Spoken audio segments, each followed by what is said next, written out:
जैसा कि हमने पिछले अध्याय में देखा, भगवान शिव के पुत्र कार्तिकेय ने देवताओं के सबसे बड़े शत्रु तारकासुर का वध किया और ब्रह्मांड में शांति स्थापित की थी। देवताओं को लगा कि अब उनके कष्टों का अंत हो गया है, परंतु उन्हें यह पता नहीं था कि तारकासुर के 3 अत्यंत पराक्रमी और महत्वाकांक्षी पुत्र तारकासुर की मृत्यु का बदला लेने के लिए एक नई शक्ति का उदय कर रहे थे। तारकासुर के उन 3 पुत्रों के नाम थे तारकाक्ष, कमलाक्ष और विद्युन्माली। अपने पिता की मृत्यु से क्रोधित और दुखी इन तीनों भाइयों ने एक साथ मिलकर घोर तपस्या करने का निर्णय लिया। उन्होंने कठोर तपस्या की, जिससे प्रसन्न होकर स्वयं भगवान ब्रह्मा उनके सामने प्रकट हुए। ब्रह्मा जी ने उनसे वरदान मांगने को कहा। तीनों भाइयों ने एक अभूतपूर्व और मायावी वरदान मांगा। उन्होंने कहा, हे प्रभु, हमें 3 ऐसे अजय नगरों का वरदान दीजिए जो आकाश में विचरण कर सके। ये नगर सोने, चांदी और लोहे के बने हों। इन नगरों को कोई भी देवता या मनुष्य पराजित न कर सके। इन तीनों नगरों को केवल एक ही बाण से, और वह भी तब जब ये 3 नगर एक सीधी रेखा में आ जाएं, तब ही नष्ट किया जा सके। ब्रह्मा जी जानते थे कि यह वरदान कितना घातक हो सकता है, लेकिन उनकी तपस्या की शक्ति के कारण वे इस वरदान को देने के लिए विवश थे। उन्होंने कहा, तथास्तु।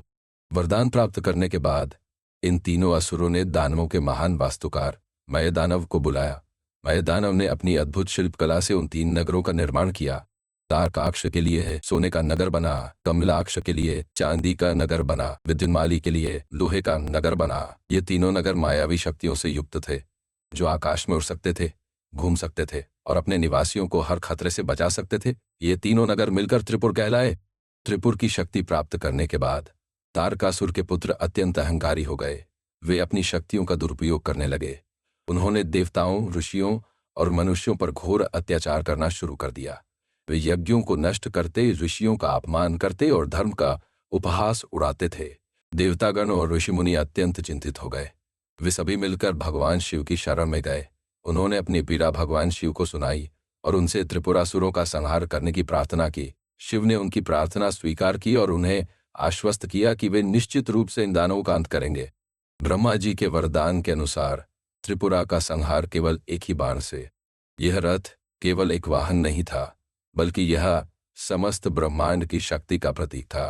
पृथ्वी को रथ के रूप में बनाया गया। सूर्य और चंद्रमा रथ के पहिए बने। चारों वेद रथ के घोड़े बने। मंदराचल पर्वत को धनुष के रूप में बनाया गया। वासुकी नाग सर्पों के राजा को धनुष की प्रत्यंचा डोरी बनाया गया।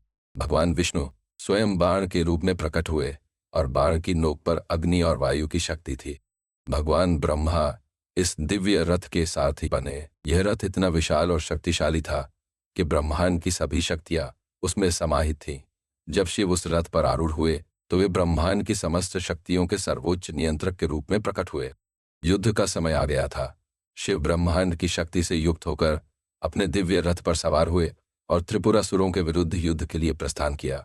उन्होंने अपने हाथ में मंदराचल का धनुष और विष्णु रूपी बाण लिया। हजारों वर्षों बाद वह शुभ क्षण आया जब अपनी भ्रमणशील गति के कारण तीनों नगर सोने का, चांदी का और लोहे का एक सीधी रेखा में आ गए। यह वही क्षण था जिसका देवतागण और स्वयं शिव प्रतीक्षा कर रहे थे।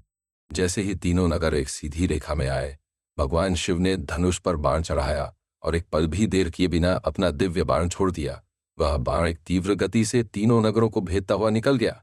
बाण में समाहित अग्नि की शक्ति ने तीनों नगरों और उनके भीतर के सभी असुरों को तुरंत भस्म कर दिया। यह अद्भुत और अद्वितीय घटना थी, जहां एक ही बाण से तीनों लोगों को भयभीत करने वाले त्रिपुरासुरों का अंत हुआ।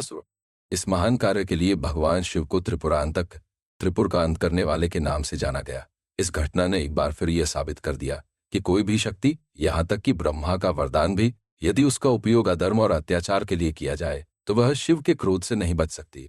त्रिपुरांतक की यह कथा हमें सिखाती है कि अहंकार और अत्याचार का अंत निश्चित है।